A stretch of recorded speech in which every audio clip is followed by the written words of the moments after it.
وکرم بولا، لگتا ہے تیرا بھیا ابھی تک اس دنیا کے عشق میں ڈوبا ہوا ہے۔ شکل دیکھی ہے اس کی، عجیب سی ہو رہی ہے، مجنوں کی طرح اداس اور وحشت زدہ دکھائی دے رہا ہے۔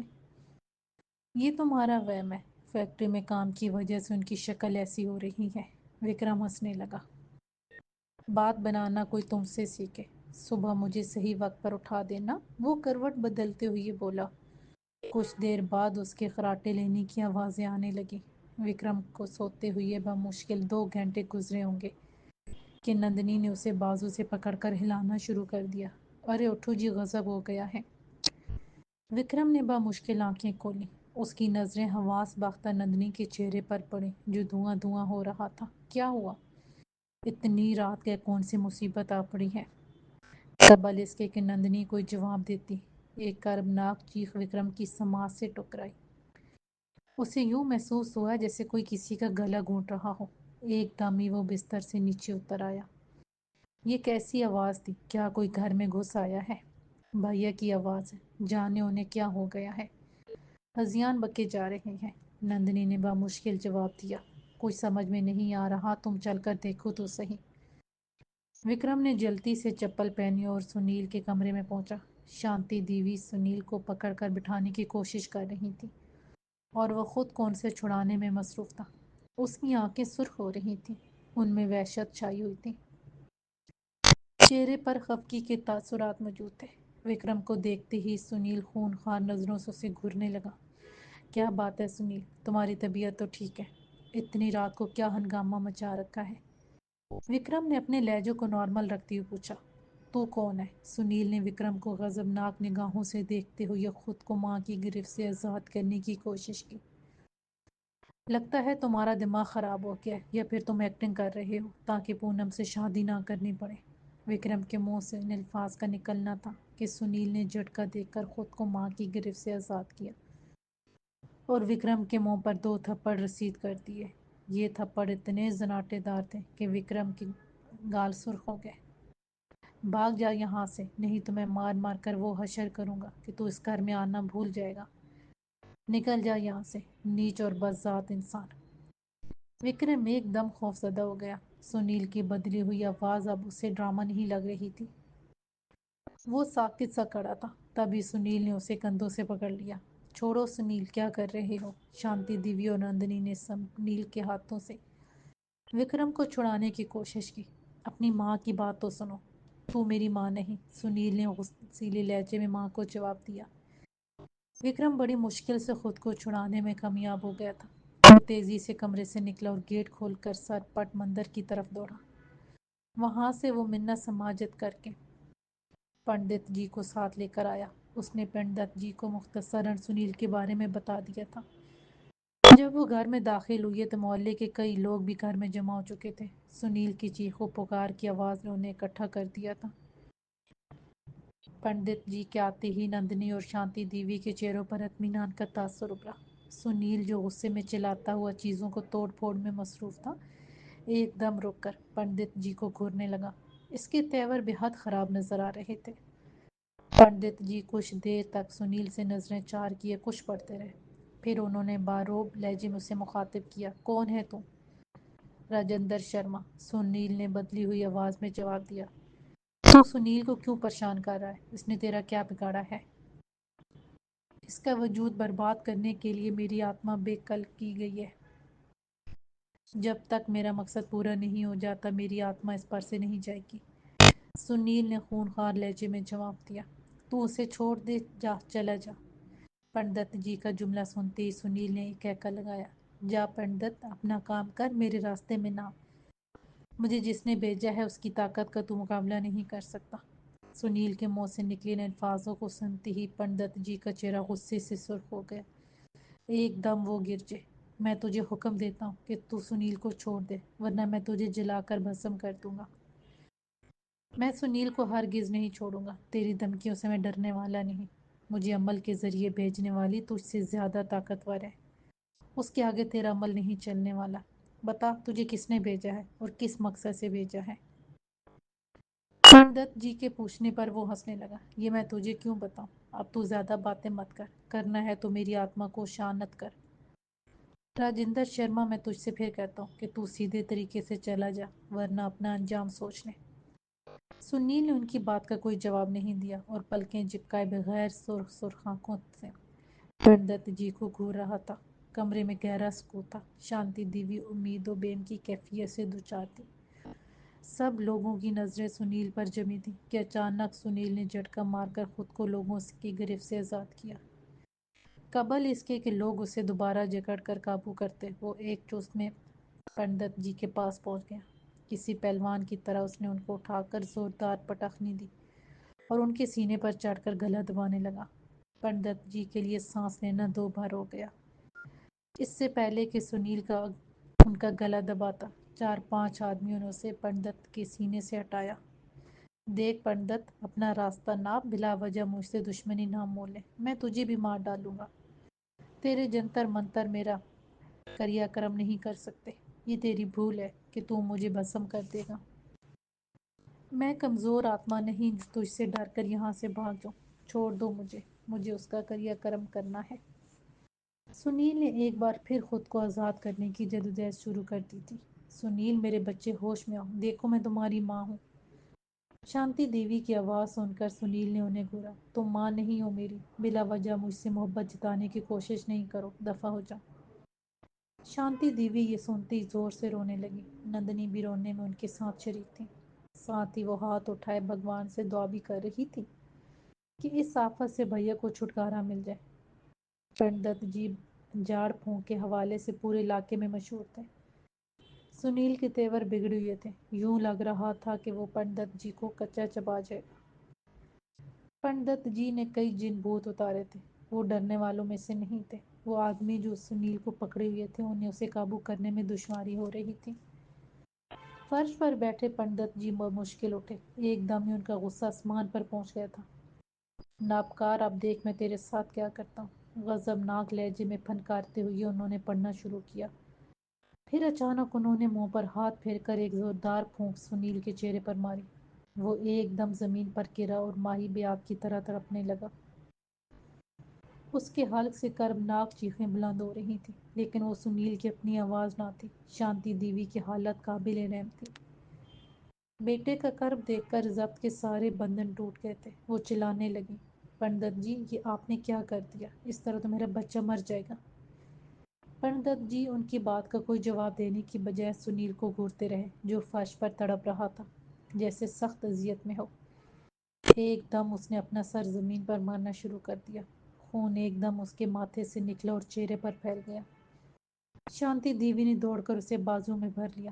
اپنی ساڑی کے پلو سے وہ اس کے چہرے کا خون صاف کرنے لگی۔ آپ میرے سنیل کو مار ڈالو گے، دیکھو تو اس کی حالت۔ شانتی دیوی ایک دم سکنے لگی۔ پنڈت جی دھاڑے، دیوی جی آپ ہٹ جائیں، چھوڑ دیں اس مردود کو، میں ابھی سے نرک جہنم میں پہنچا دیتا ہوں۔ اسی وقت سنیل کی بدلی ہوئی آواز حلق سے برآمد ہوئی۔ پنڈت، میں اس سمے تو جا رہا ہوں، پر دھیان رکھنا میں سنیل کو اس وقت تک نہیں چھوڑوں گا جب تک تم میری آتما کو شانت کرنے کا بندوبست نہیں کرو گے۔ اگر تم نے ایسا نہیں کیا تو میں اسے جان سے مار دوں گا۔ اس کے بعد سنیل نے ایک لمحے کے لیے اپنی ماں کے بازو میں جکولا کھایا اور اس کی آنکھیں بند ہو گئیں۔ چند ساتھ بعد اس نے آنکھیں کھولی اور سب کو یوں گھورنے لگا جیسے ان کے جمع ہونے کی وجہ جاننے کی کوشش کر رہا ہوں۔ اب اس کی آنکھوں میں پہلی جیسی سرخی بھی نہیں تھی۔ ایک دم اٹھ کر کھڑا ہوا۔ چند ثانیے تک وہ ہکا بکا لوگوں کو گھورتا رہا، پھر ماں سے مخاطب ہو کر پوچھنے لگا، ماں کیا بات ہے؟ میرے سر پر خون کیسا ہے؟ یہ لوگ کیوں جمع ہیں؟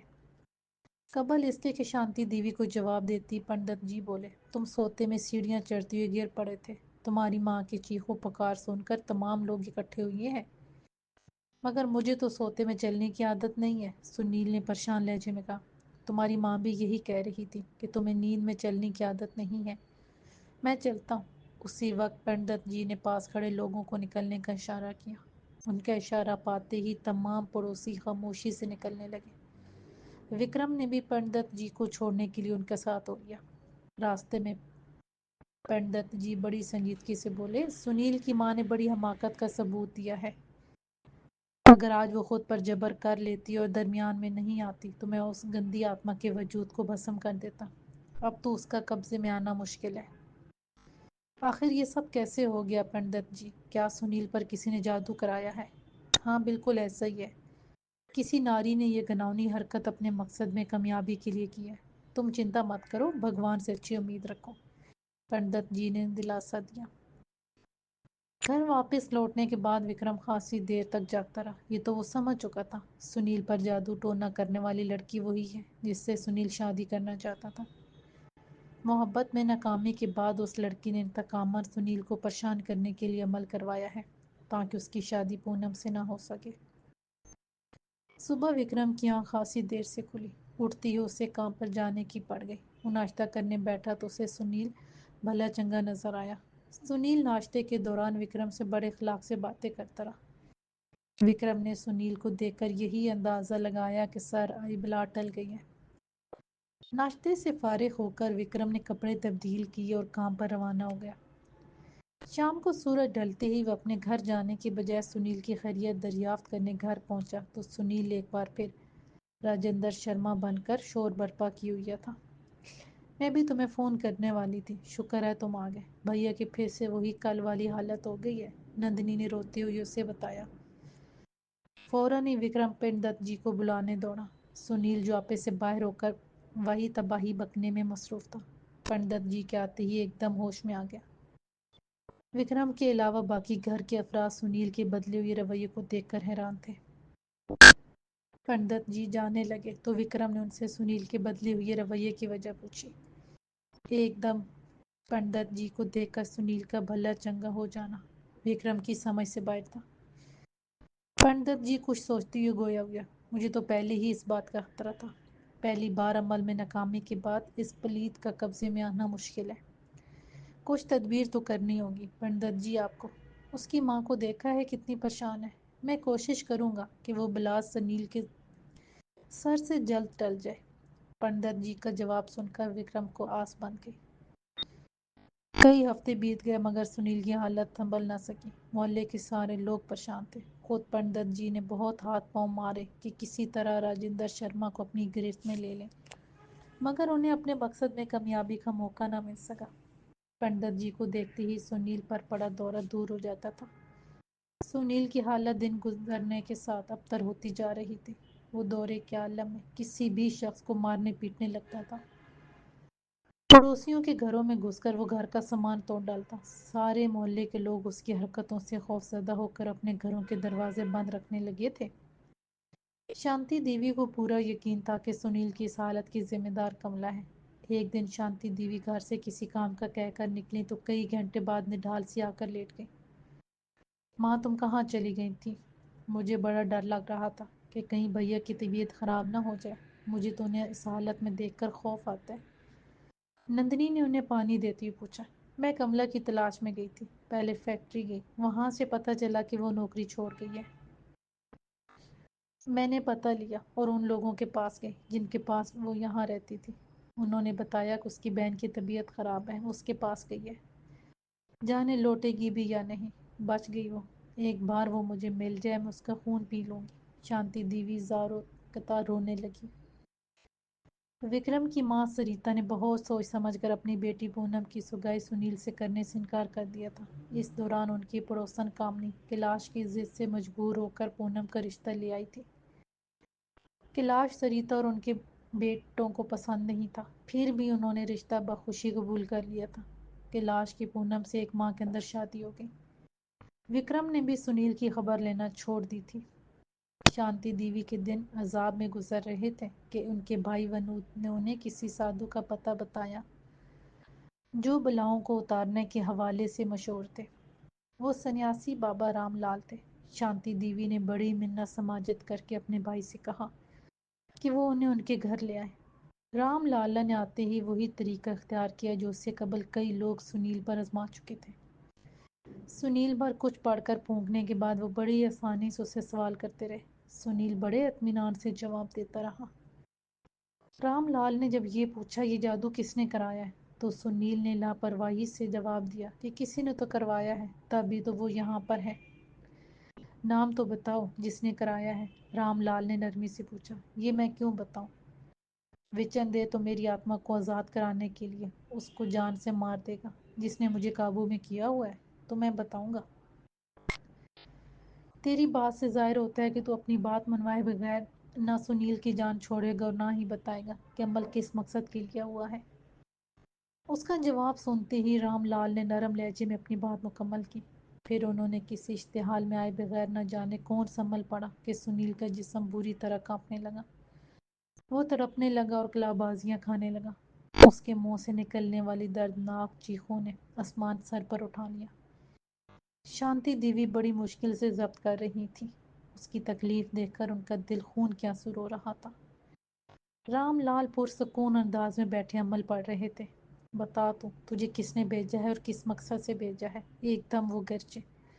بتاتا ہوں، مجھے اماں بگالن نے بھیجا ہے تاکہ پونم کی سگائی سنیل سے نہ ہو سکے۔ پونم سنیل سے سگائی نہیں کرنا چاہتی تھی، وہ کیلاش کو دل دے بیٹھی تھی۔ اسے پتا تھا کہ اس کے گھر والے سنیل کے ہوتے ہوئے یہ کیلاش کا رشتہ کبھی قبول نہیں کریں گے۔ سنیل اس کے راستے کی دیوار تھا جسے اس نے گرا دیا۔ شانتی دیوی کو یہ سنتے ہی گہرا شوق لگا تھا۔ کملا کا جسے وہ اپنے بیٹی کی بربادی کا ذمہ دار سمجھ رہی تھی، اس معاملے سے کوئی تعلق نہیں تھا۔ ایک تیر سے دو شکار تو پونم نے کیے تھے۔ بڑی بے رحمی سے سنیل کا کانٹا اس نے نکال پھینکا تھا۔ شانتی دیوی پونم پر غصہ بھی نہیں نکال سکتی تھی۔ اس گھر میں انہوں نے بیٹی جو دی ہوئی تھی، وہ سکتے کے عالم میں بیٹھی تھی کہ سنیل کی چیخو پکار نے ان کا دل دہلا دیا۔ رام لال نے ایک ہفتے شانتی دیوی کے گھر قیام کیا۔ اس دوران وہ برابر عملیات کرتے رہے۔ سنیل بالکل ٹھیک ہو گیا تھا۔ رام لال کو شانتی دیوی اور ان کے بھائی نے نہایت عزت سے رخصت کیا۔ رام لال نے جانے کے بعد کچھ دن تو سنیل ٹھیک رہا، پھر ایک دن اچانک راجندر کمار اس کے جسم پر قابض ہو گیا۔ شانتی دیوی، جنہوں نے شوہر کی موت کے بعد نامساعد حالات میں اپنے بچوں کو پروان چڑھایا تھا، بیٹی کی حالت دیکھ کر گھنٹوں روتی رہتی تھی۔ سنیل کی بربادی کے پیچھے جو وجہ تھی وہ کسی کے سامنے بیان کر کے وہ اپنے دل کا بوجھ بھی ہلکا نہیں کر سکتی تھی۔ ایک دن وحشت کے عالم میں سنیل انہیں گھور رہا تھا تو وہ نرم لہجے مجھ سے مخاطب ہوئی۔ سنیل بیٹا، تمہاری طبیعت تو ٹھیک ہے، راتوں میں بخار ہو رہا تھا۔ تم کون ہو؟ سنیل نے گھرتے ہوئے کرخت لہجے میں پوچھا۔ میں تمہاری ماں ہوں۔ شانتی دیوی کی آنکھیں ایک دم نمناک ہو گئی۔ تو کہاں سے میری ماں ہو گئی؟ میں راجندر شرما ہوں۔ راجندر شرما، تجھے بھگوان کا واسطہ میری بیٹی کی جان چھوڑ دے، وہ ملتجی لہجے میں بولی۔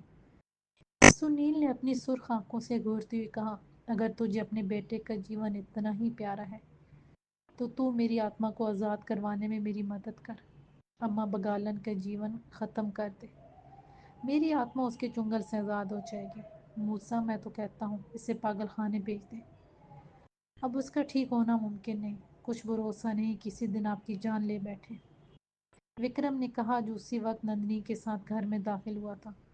کچھ بھی ہو، یہ میرا بیٹا ہے، اپنی جیتی جی میں اسے خود سے دور نہیں کر سکتی، شانتی دیوی نے ٹھوس لہجے میں جواب دیا۔ ان کا بس چلتا تو وہ وکرم کو کھری کھری سناتی، پھر اسی لمحے انہوں نے ایک فیصلہ کر لیا۔ اتوار کا دن تھا، سنیل کی حالت بہتر تھی۔ شانتی دیوی نندنی سے کچھ دیر بعد آنے کا کہہ کر سیدھی کملا کے پاس پہنچی۔ کملا سے اپنے گزشتہ رویے کے معافی مانگنے کے بعد وہ شوبھا موسیٰ سے کہنے لگی، میں اپنے رویے پر نادم ہوں۔ غلط فہمی میں آ کر میں نے آپ کے گھر آ کر ہنگامہ کیا۔ میں کملا کو اپنی بہو بنانا چاہتی ہوں۔ آپ میری طرف سے اس کے گھر والوں سے بات کریں۔ وہ تو ٹھیک ہے، مگر آپ کے بیٹے کی حالت ٹھیک نہیں، ایسے میں کون اس سے شادی کرے گا؟ اس کی حالت بہت جلد سنبھل جائے گی، وہ پھر سے فیکٹری جانا شروع کر دے گا۔ وہ تو کسی نے اس پر جادو کروا دیا تھا جس کا توڑ میں نے ڈھونڈ لیا ہے۔ اچھا، شوبھا موسیٰ نے لمبا سانس کھینچا۔ ان کی تو کوشش تھی کہ شانتی دیوی کو جلد سے جلد رخصت کر دیں، مگر وہ تھی کہ ٹلنے کو تیار نہیں تھی۔ آپ کا بیٹا فیکٹری جوائن کرے تبھی میں کملا کے گھر والوں سے رشتے کی بات کروں گی، انہوں نے تسلی دی۔ کملا دروازے کی آڑ میں چھپی ان دونوں کی باتیں سن رہی تھی۔ سریکا نے قریب آ کر اس کا ہاتھ پکڑا اور اپنے کمرے میں لے آئی۔ دیکھ کتنی چلاک عورت ہے، اپنے پاگل بیٹے کا رشتہ تیرے لیے لے کر آئی ہے۔ بھلا کبھی پاگل صحیح ہوئی ہے جو تو اس کے بیٹے سے شادی کرے گی؟ کملا نے کوئی جواب نہیں دیا، بس خالی نظروں سے اسے دیکھنے لگی۔ شانتی دیوی کچھ دیر بعد وہاں سے رخصت ہو گئی۔ اسی دن شام میں مغرب سے پہلے کملا کو شانتی دیوی کے حوالے سے جو خبر ملی وہ اس کے ہوش اڑا دینے کو کافی تھی۔